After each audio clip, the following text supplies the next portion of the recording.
प्रिय विद्यार्थियों, आज एक बार फिर हम ये पार्ट सेकंड के प्रथम प्रश्न पत्र सामाजिक अनुसंधान की प्रविधियों के अंतर्गत गुणात्मक अनुसंधान की पद्धतियों के बारे में बात करेंगे।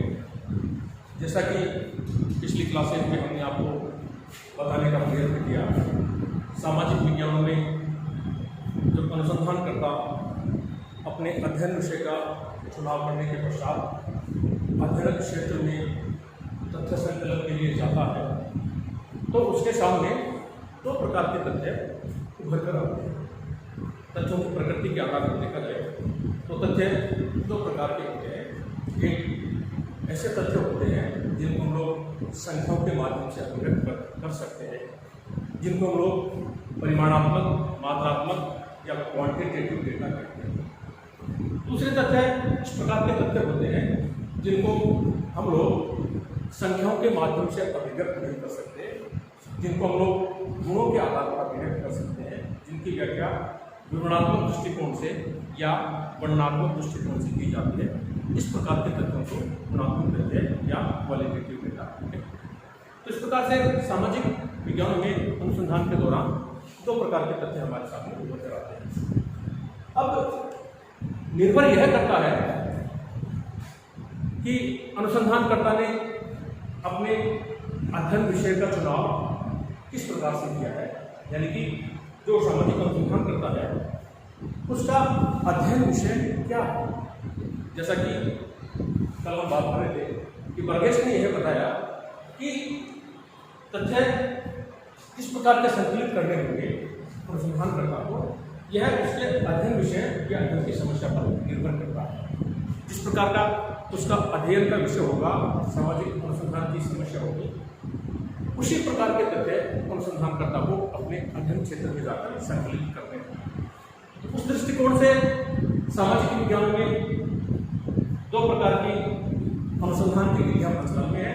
एक क्वांटिटेटिव रिसर्च मेथड होते हैं, परिमाणात्मक अनुसंधान की विधियां, और दूसरे क्वालिटेटिव रिसर्च मेथड होते हैं, गुणात्मक अनुसंधान की विधियां। जो क्वांटिटेटिव रिसर्च मेथड या मात्रात्मक अनुसंधान की विधियां होती हैं, उसके अंतर्गत सामाजिक अनुसंधानकर्ता जिन तथ्यों का संकलन करता है उन तथ्यों की प्रकृति ऐसी होती है जिनका निरूपण संख्यात्मक दृष्टिकोण से किया जाता है, प्रतिशत के आधार पर किया जाता है, जिनका जो केंद्रीय प्रवृत्ति के माप है, माध्य है, माध्यिका है, बहुलक है या सही संबंध है, कोरिलेशन है आदि के माध्यम से वह अपने तथ्यों का निरूपण अपने अनुसंधान में करता है। तो उस प्रकार के तथ्यों को मात्रात्मक तथ्य कहा जाता है। और तथ्य संकलन करने के लिए जिन विधियों का उपयोग किया जाता है उनको परिमाणात्मक, मात्रात्मक या क्वांटिटेटिव रिसर्च। ये बात हम लोग पिछली क्लास में कर चुके हैं। उसके अतिरिक्त आज हम लोग गुणात्मक अनुसंधान की विधियों के बारे में बात करेंगे। गुणात्मक अनुसंधान की विधियों की जहाँ तक बात है, इसके अंतर्गत अनुसंधानकर्ता, हालांकि हम लोग स्पष्ट कर चुके हैं कि अनुसंधानकर्ता को किस प्रकार के तथ्यों का संकलन करना होगा, यह निर्भर करता है कि उसके अध्ययन की समस्या, उसका अध्ययन का विषय क्या है। गुणात्मक अनुसंधान की विधियों की जहाँ तक बात है, हम यह कह सकते हैं कि गुणात्मक अनुसंधान की विधियाँ वे विधियाँ हैं जिनके अंतर्गत गुणात्मक तत्वों का संकलन किया जाता है, यानी कि ऐसे तत्वों का संकलन किया जाता है जिनका निरूपण संख्यात्मक दृष्टिकोण से या सांख्यिकीय दृष्टिकोण से नहीं किया जाता। जैसा कि हम पिछली क्लास में बात कर रहे थे कि जो मात्रात्मक अनुसंधान की पद्धति है उसके अंतर्गत जो तथ्य होंगे वो इस प्रकार के होंगे। हमने कहा था कि व्यक्ति की आयु क्या है, आयु के अंतर्गत आयु को हम लोग संख्यात्मक दृष्टिकोण से अभिव्यक्त कर सकते हैं कि उत्तरदाता की आयु 18 वर्ष हो सकती है, 20 वर्ष हो सकती है, 22 वर्ष हो सकती है, 50 वर्ष हो सकती है। उसकी आय क्या है, मासिक आय उसकी 50,000 हो सकती है, 30,000 हो सकती है, 60,000 हो सकती है, जो कि हम संख्यात्मक दृष्टिकोण से उसको अभिव्यक्त कर सकते हैं। उसके परिवार का आकार क्या है, परिवार के आकार से तात्पर्य उसके परिवार में परिवार के सदस्यों की संख्या क्या है, 2 है, 4 है या 6 है। यानी कि ऐसे तथ्य हैं जिनका संख्यात्मक दृष्टिकोण से वर्गीकरण और विश्लेषण किया जाना संभव है। जबकि जो अनुसंधान के अंतर्गत जो गुणात्मक अनुसंधान की जो विधियां हैं, तो गुणात्मक अनुसंधान की विधियों के अंतर्गत जैसे कि मैंने आपको बताया कि इस प्रकार के चर होते हैं जिनको हम लोग संख्यात्मक दृष्टिकोण से अभिव्यक्त नहीं कर सकते, जिनको हम लोग व्याख्यात्मक दृष्टिकोण से, वर्णनात्मक दृष्टिकोण से या विवरणात्मक दृष्टिकोण से अध्ययन कर सकते हैं। जैसे हम बात कर रहे थे पिछली क्लास में कि इसमें तो सर होंगे, कैसे होंगे कि लिंग भेद है। अब लिंग भेद एक ऐसा चर है जिसको हम लोग संख्या के माध्यम से भेद नहीं कर सकते, क्योंकि लिंग के आधार पर तो हमारा उत्तरदाता स्त्री हो सकता है, पुरुष हो सकता है। इसी के आधार पर इसी के अतिरिक्त प्रजाति भेद है कि अनुसंधान करता किस प्रजाति का है, जिसमें किसी प्रकार के संख्यात्मक दृष्टिकोण से हम उसका निर्भर नहीं कर सकते। इसी के आधार पर जो धर्म भेद है, धर्म को भी हम लोग संख्यात्मक दृष्टिकोण से अध्ययन नहीं कर सकते। तो गुणात्मक दृष्टिकोण से हम इस प्रकार के शब्दों का अध्ययन करते हैं। गुणात्मक अनुसंधान की विधि का जहां तक सवाल है, इसका जो मुख्य आधार है वह है तर्कशास्त्र।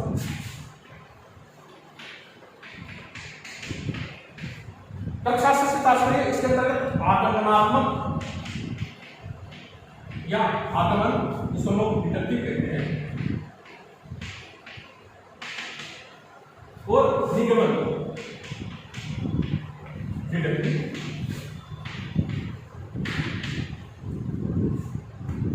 ठीक है, गुणात्मक अनुसंधान की विधियों का जो आधार है वो तर्कशास्त्र होता है। तो तर्कशास्त्र से तात्पर्य कि जो तर्क की जो आगमनात्मक और निगमनात्मक जो विधियां होती हैं, उन आगमनात्मक और निगमनात्मक विधियों के माध्यम से गुणात्मक अनुसंधान में तथ्यों का वर्गीकरण को निर्धारित किया जाता है।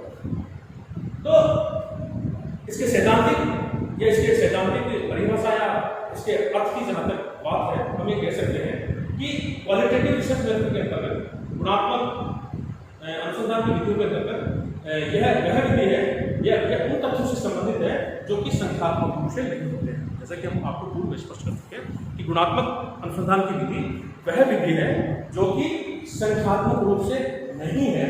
साथ ही साथ इसमें जो शोध सामग्री है, जैसे कि मैंने बताया था कि जो डेटा कलेक्शन के लिए जो टूल्स काम में लेंगे, तो डेटा कलेक्शन के लिए जो टूल्स काम में लेते हैं उनकी विशेष रूप से अवलोकन है, साक्षात्कार है, एकल अध्ययन है, निर्जाति पद्धति शास्त्र है, अंतर वस्तु विश्लेषण है। इन तथ्य संकलन करने की विधियों के माध्यम से हम लोग गुणात्मक अनुसंधान की विधियों के तहत तथ्य संकलन करते हैं। इनकी शोध सामग्री अवलोकन, साक्षात्कार या वह लिखित शोध सामग्री जो वर्णनात्मक होती है से संबंधित है। गुणात्मक शोध उन चरों का अवलोकन, संकलन, वर्गीकरण और विश्लेषण करता है। ठीक है, गुणात्मक शोध उन चरों का अवलोकन, संकलन, वर्गीकरण और विश्लेषण करता है जिनमें श्रेणी भिन्नता और गुण भिन्नता। गुणात्मक चर में दो या दो से अधिक वर्ग होते हैं जो एक दूसरे से असांख्यिकीय भिन्नता दर्शाते हैं। हम बार बार स्पष्ट कर चुके हैं कि इसमें जो चर होंगे वे दो से अधिक वर्ग के होते हैं और उन्होंने हम लोग असांख्यिकीय यानी कि जिनको संख्या के माध्यम से अभिव्यक्त नहीं कर सकते, वे उनकी एक दूसरे से असांख्यिकीय भिन्नता करते हैं। जैसे कि आपको बताया क्या हो सकते हैं, जैसे लिंग भेद है, प्रजाति भेद है और धर्म भेद है, जिनको हम लोग संख्यात्मक दृष्टिकोण से अभिव्यक्त नहीं कर सकते। इस प्रकार के गुण धर्म पर आधारित तथ्यों का शोध कार्य गुणात्मक शोध विधियों का क्षेत्र है। जैसा कि अभी हमने आपको बताया कि गुणात्मक शोध विधियों का आधार तर्कशास्त्र है। गुणात्मक शोध विधियों का आधार तर्कशास्त्र है, जिसके अंतर्गत आगमन और निगमन विधियों को काम में लिया जाता है। और ये शोध विधियां जिनका आधार तर्कशास्त्र है तथा जो आगमन और निगमन विधियों के आधार पर निष्कर्ष निकालते हैं, गुणात्मक शोध विधियां कहलाती हैं।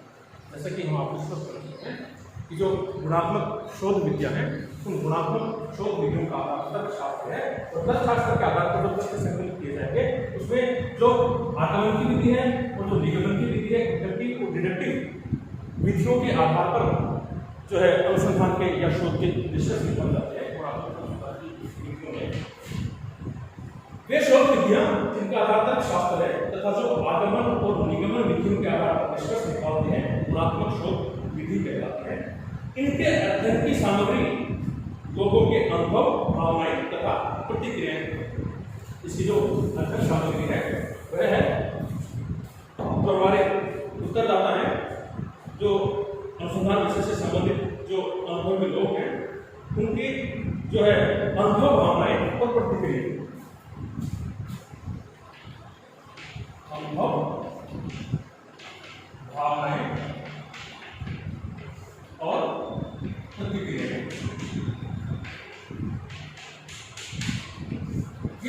अनुभव भावनाएं और जो प्रतिक्रियाएं हैं, ये अनुभव भावनाएं और प्रतिक्रियाएं जो है इस गुणात्मक अनुसंधान में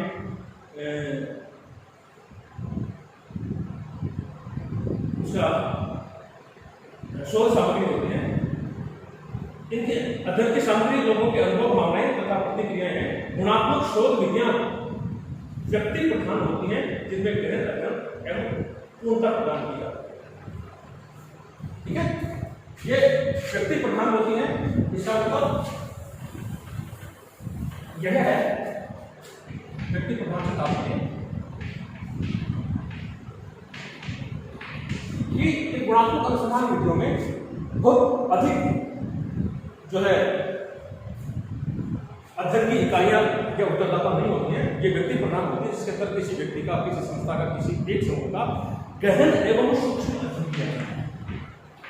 गहन एवं सूक्ष्म अध्ययन किया जाता है और अध्ययन की गहराई प्रदान करने का प्रयास करते हैं। जैसा कि अपने आपको बताया कि आगे जाकर हम लोग जब गुणात्मक अनुसंधान विधियों के अंतर्गत तथ्य संकलन की अनेक विधियां हैं और परिमाणात्मक अनुसंधान की विधियों के अंतर्गत तथ्य संकलन की अनेक विधियां हैं, जैसे कि कल हम आपको बता रहे थे परिमाणात्मक या मात्रात्मक अनुसंधान के अंतर्गत आपको बताया था कि तथ्य संकलन की जो विधियां हैं जिसके अंतर्गत हमने आपको बताया था सर्वे है, सर्वेक्षण है, प्रश्नावली है, अनुसूची है।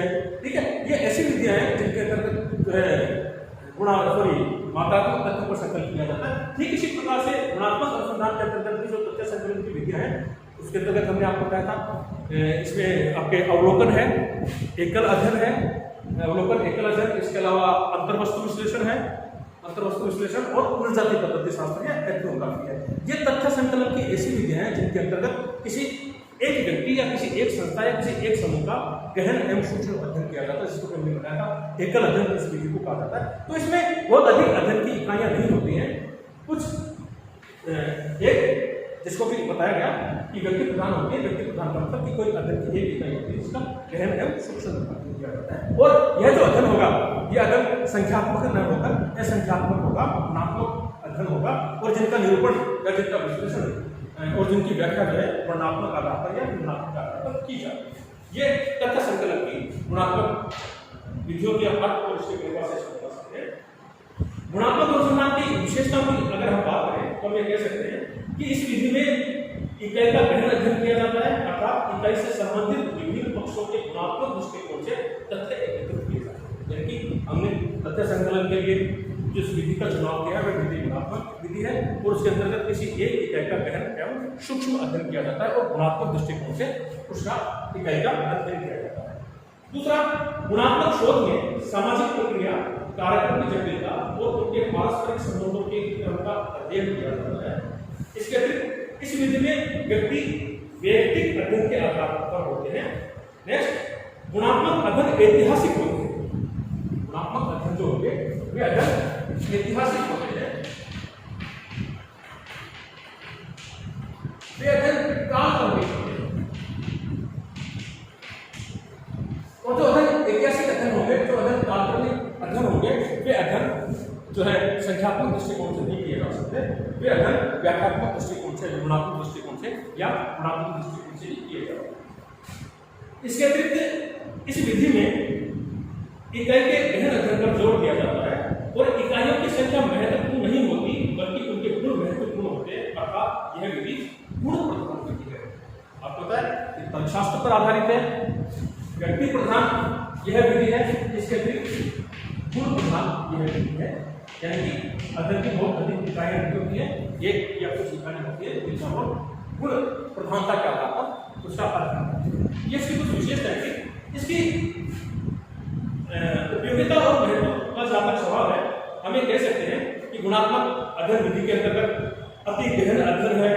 अति गहन का अध्ययन का मतलब हमने आपको बताया कि इसके अंतर्गत गुणात्मक अध्ययन विधि के अंतर्गत किसी इकाई का, किसी संस्था का, किसी समूह का अति गहन एवं सूक्ष्म अध्ययन किया जाता है। क्योंकि जो एकल अध्ययन पद्धति है, उस एकल अध्ययन पद्धति का जो है महत्व ही ये है कि वो अध्ययन की इकाई को, अपने अध्ययन को, किसी अनुसंधान को गहनता एवं सूक्ष्मता प्रदान करने के लिए एकल अध्ययन पद्धति को काम में लिया जाता है, जिसमें एक ही इकाई होती है। इस एक ही इकाई का A to Z यानी कि शुरू से लेकर अंत तक ऐतिहासिक दृष्टिकोण से अध्ययन किया जाता है। तो यह विधि जो है ऐतिहासिक है, कालक्रमिक है, और ऐतिहासिक और कालक्रमिक होने से तात्पर्य इस अधिकार इस विधि के अंतर्गत गुणात्मक दृष्टिकोण से वर्णन किया जाता है। यह विधि प्राकल्पनाओं का स्रोत है, अर्थात अध्ययन के निष्कर्षों के आधार पर प्राकल्पनाओं का निर्माण किया जाता है। इस विधि के परिणाम जो निष्कर्ष निकल कर आएंगे, उस निष्कर्ष के आधार पर एक अनुभवी अनुसंधानकर्ता आने वाले अनुसंधानों के लिए प्राकल्पनाओं का स्रोत होता है। यानी कि ऐतिहासिक ये गुणात्मक अनुसंधान की विधियां होती हैं, ये प्राकल्पनाओं या हाइपोथेसिस का एक महत्वपूर्ण स्रोत होती है। इसके अतिरिक्त ये प्रपत्रों का स्रोत होती है, अर्थात यह विधि अध्ययन से संबंधित अनेक महत्वपूर्ण बातों, रुचियों, मनोवृत्तियों आदि की जानकारी देती है, जिनके आधार पर अनुसंधानकर्ता प्रश्न सूचियों का निर्माण करता है। इसके अतिरिक्त ये जो अध्ययन है, जैसा कि हम कल बात कर रहे थे, परिमाणात्मक, मात्रात्मक या क्वांटिटेटिव रिसर्च मेथड के अंतर्गत, वहाँ हमने यह बात की थी कि जो परिमाणात्मक या मात्रात्मक अनुसंधान की विधियां होती हैं, वे ऐसी विधियां होती हैं जिनके अंतर्गत हम लोग मनोवैज्ञानिक दृष्टिकोण से अध्ययन नहीं कर सकते। तो यह जो गुणात्मक अनुसंधान की विधि है, ये मनोवैज्ञानिक अध्ययनों में सहायक है, क्योंकि व्यक्ति की अधिकांश क्रियाएं एवं व्यवहार उसके मानसिक दशाओं के परिणाम होते हैं और इतने सूक्ष्म एवं जटिल प्रतीक के होते हैं, जिनका अध्ययन मात्र गुणात्मक शोध विधियों से ही करना संभव है। इसके अतिरिक्त यह सामग्री के संपूर्णता है, क्योंकि गुणात्मक शोध विधि द्वारा ही संकलित सामग्री घटना की पूर्ण जानकारी है। तो ये इसका कुछ महत्व था और इसकी विशेषताओं पर हमने जिक्र किया। निष्कर्ष में हम ये कह सकते हैं कि गुणात्मक अनुसंधान की विधि है, जिसके अंतर्गत जो है तथ्यों का निरूपण और निष्कर्ष और विश्लेषण जो है सांख्यिकी आधार पर ना होकर वर्णनात्मक दृष्टिकोण से होता है, व्याख्यात्मक दृष्टिकोण से होता है, गुणात्मक दृष्टिकोण से होता है। और गुणात्मक अनुसंधान विधियों का जो मुख्य आधार है वह तथ्यशास्त्र है। तथ्यशास्त्र के अंतर्गत आगमन और निगमन की विधियों के माध्यम से तथ्यों का निरूपण विश्लेषण किया जाता है। ठीक है, इसके अतिरिक्त यह सूक्ष्म अध्ययन करते हैं, मूल प्रधान है, और इसके अंतर्गत किसी भी अध्ययन विषय से संबंधित इकाई का अध्ययन है सूक्ष्म अध्ययन किया जाता है। तो ये सामाजिक अनुसंधानों के अंतर्गत दो प्रकार की तथ्य संकलन के लिए विधियों को काम में लिया जाता है। एक मात्रात्मक अनुसंधान की विधियां होती है और एक परिमाणात्मक अनुसंधान की विधियां, मात्रात्मक अनुसंधान की विधि और दूसरी गुणात्मक अनुसंधान की विधि। मात्रात्मक या परिमाणात्मक अनुसंधान की विधि के बारे में हम बात कर चुके। आज हमने गुणात्मक अनुसंधान की विधि के बारे में आपको विस्तार से बताने का प्रयास किया। Thank you very much.